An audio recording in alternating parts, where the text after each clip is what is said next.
Hey YouTube, just want to do a quick video today. We are actually going to go ahead and wire up the Ethernet cable to the Midnight Classic, so that way there's an app that I can actually use to monitor the watts and everything I'm bringing in. So I'm just going to do a quick little short video showing the cover off, where to plug the Ethernet in, and then what to put the settings to. And then at the end of the video I'll have a screenshot showing the app that we actually use to monitor it, and I'll show you a picture of the live readings once it's all hooked up. So I'm going to hit pause so that way I can start getting these. Well, actually what we're going to do first is obviously we're going to kill the system. So we're going to go ahead and shut down the PV and then work our way right on down to the batteries, kill the whole system, and then we're going to take these 4 screws out, and then I'm going to go ahead and, sorry about that, trying to do this with one hand. And we're going to go ahead and run the wire up to the bottom to the Ethernet port, plug it in, and then I'll come back and then I'm going to do the wire management and go ahead and tie all this back so that way it's nice and clean. So give me a minute. Actually, you know what? Let's just go ahead and just do it now. There's that. There's the ground array. There's the power to that charge controller. That's the inverter. Power 1. Power 2. Everything's shut down. So it's very simple shutting the system down. If for some reason something were to overload here, obviously the breakers will trip here. And then, like I said, in between all the lines and all the panels, I have individual energy fuses going out of each string.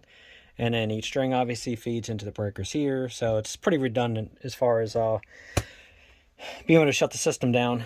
And then the main breaker, you know, for the inverter, not breaker, I apologize. The main fuse, as you see, is a 250 amp fuse.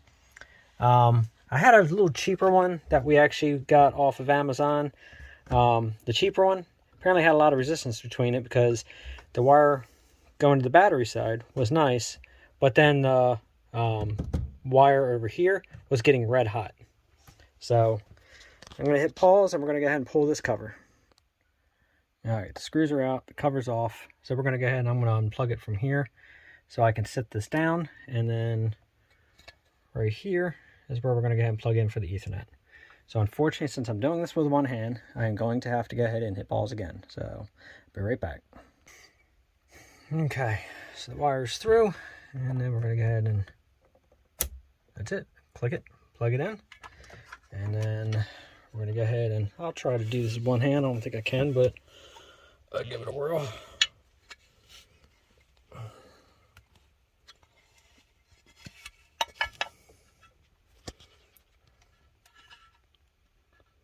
Yeah, this ain't the easiest to do with one hand, that's for sure.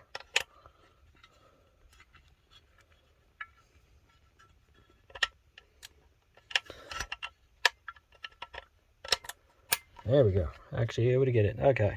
Wires back in. We're going to go ahead and put the cover back on.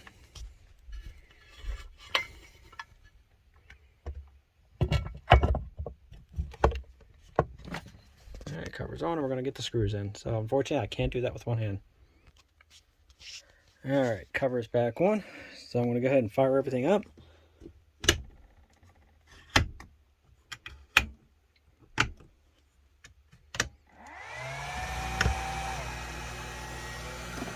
PV back on.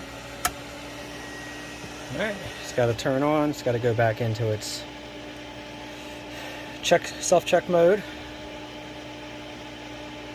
And then we're going to go in and change the settings on here to recognize this Ethernet.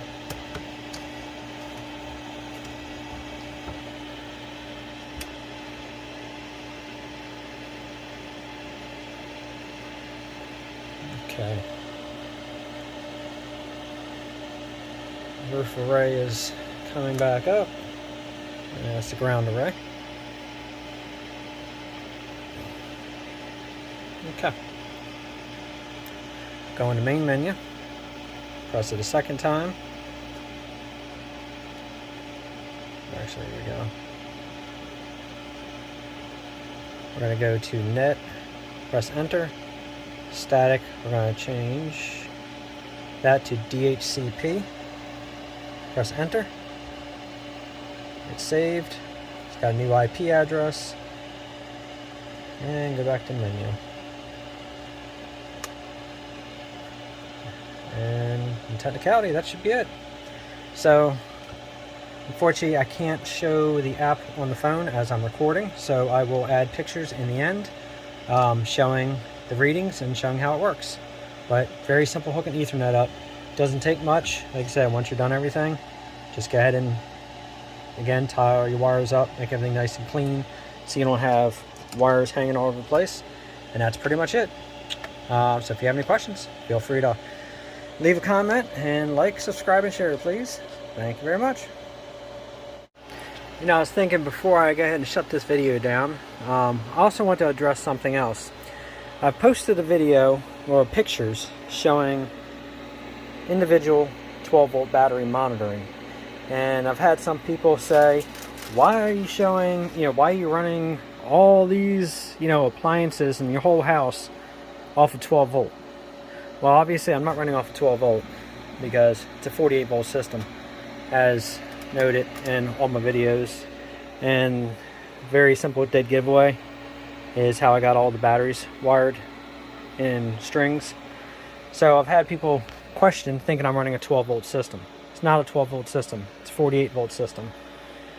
48 volt batteries down here. They're 200 amp hours each, again wired together. I got 4 batteries here, I got another 4 behind it, I have 4 here, and I have another 4 there. 20 batteries in total. They're wired in parallel in strings for 48 volt. They're all going to the bus bar right here, which is making a 48 volt system. Obviously, since one individual battery is 12 volt, not 48 volts, I have individual monitoring by Bluetooth. As you can see, my monitor. This monitors the individual 12 volt battery. So when the sun goes down and I'm running off of just battery power, my Victron shows my 48 volt system as a whole. This monitor here, which this is set up right now for display purposes so you can see what this is even reading, this is showing what this individual battery is running. The reason why you want to monitor your individual 12 volt batteries is because you want to make sure that hopefully by the time the sun goes down, you're at least at 1270 or above. As you go through the night, you want to start watching your battery voltage. You don't want to get down to about 1190. Obviously, you don't want to go to 40% often if you do every so often, but as they say, nothing major. You do not want to be in the red, 10.5 or 11.3. So again, this is for 12 volt battery monitoring. You have to monitor each battery to make sure you're not running down these numbers. This is the easiest way to monitor 48 volt system with 12 volt batteries. I've explained this numerous times, and apparently I'm guessing I needed to say it in the video to explain to the people who are questioning it why. I'm not the first person in the world to individually monitor a 12 volt battery. So again, that's how I keep an eye on my system. That's how I keep these batteries in the sweet spot from morning, from nighttime to the morning, till I know that these are not going below into the red to the point where you're going to kill your lead acid batteries. I've been running these batteries, this whole setup here, for going on 2 years now, and I keep all the battery, all my water levels topped off, and I maintenance these once a month. Yes, it's a pain when I do maintenance them because I got to take down, shut down the system. In order for me to get to those batteries, I have to disconnect these batteries, and I take these batteries off, and then I can maintenance these batteries here. These batteries are AGMs, they're maintenance free. You can mix AGM and lead acids. They're very close as far as the volts, so you can do it. So they always say, don't mix and match batteries. Yes, don't mix and match brands, but if a good deal comes along and you can get a hold of batteries that are compatible with what you're running, hey, we got to do what we got to do. Just keep them maintained, keep a close eye on everything, run them into the sweet spots where it tells you to run, you'll be just fine. So I'm hoping this explains to whoever else asks me, why am I running a 12 volt battery monitor on a 48 volt system. And yes, it's a 48 volt system. This is a 12,000 watt inverter. Can't run on 12 volt. This has to run on 48 volt. It's a 48 volt inverter. And again, 48 volt on my panels. 4 12 volt panels makes 48 volts. You know, I got 3 strings on the ground array, and then I got 3 strings on the roof, you know, all wired parallel series. So I'm hoping that kind of explains what I keep getting questioned. So once again, this monitors the 48 volt system as a whole. And as you see, everything stays pretty close to the same numbers. Obviously it's going to vary just a hair. Everything seems like it does, but hope that explains it. So I guess you can call this kind of a rant, but it's also to explain to people who honestly don't know. But if I had $1 for the amount of people saying, I am highly experienced in solar, and why are you running 12 volt batteries on an inverter like that? If you're experienced in solar, you should know the answer to that question. You can't. It's kind of very simple. So before you start knocking people, you know, with their DIY systems, do a little bit more reading first before you do it. Just because you don't do it doesn't mean it can't be done, and don't be mad because you didn't think of it. That's all I got to say. So to all the DIYers, just follow the safety protocols with all the cutoffs, all the breakers, all the correct fuses, all the combiner boxes with the breakers. Follow everything so you have a redundant system. If something were to happen, you don't get a fire. I'm not an electrician. I'm not claiming to be an electrician. I wired my system this way. It runs cool as a cucumber. Not a single wire running this whole house gets hot. I mean, everything is cool as can be. Not an ounce of heat built up on anything. The only heat you feel is usually when it comes out of the top of here from the fan running. That's where you get the heat. But it's made to be hot. Same here. My inverter, cool as can be. I do gotta clean it. It's getting a little dusty up there. So hopefully this explains everything. Again, just like I said in the previous video that's connected to this, you know, if you have any questions, feel free to message me. But I definitely appreciate sharing me out, liking, you know, subscribing to the channel. It just, again, helps kind of keep my momentum going to keep doing more and more videos and showing the more add-ons I'm getting ready to do, because I'm actually getting ready to, unfortunately, the 48 volt batteries that I wanted are still a little high for me. So I do need a little bit more battery storage. So I am going to go ahead and get 4 more lead acids because I got a really good deal on another set that I'm putting down here.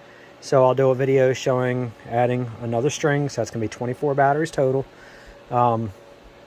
This system here right now, these batteries, within about an hour and a half to 2 hours, by the time these panels hit the sun, these are charged.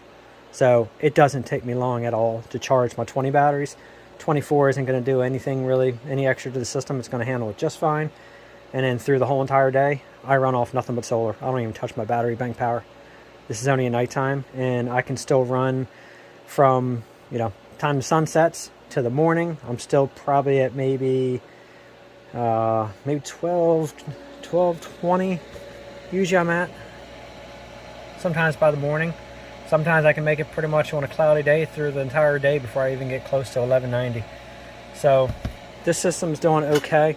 I just need a little bit more battery storage. So 500 hours for another set of batteries versus 1500 hours for one individual. Unfortunately, I have to go with the 500 right now. So again, if you have any questions, feel free to ask. Thank you, and like and subscribe and share.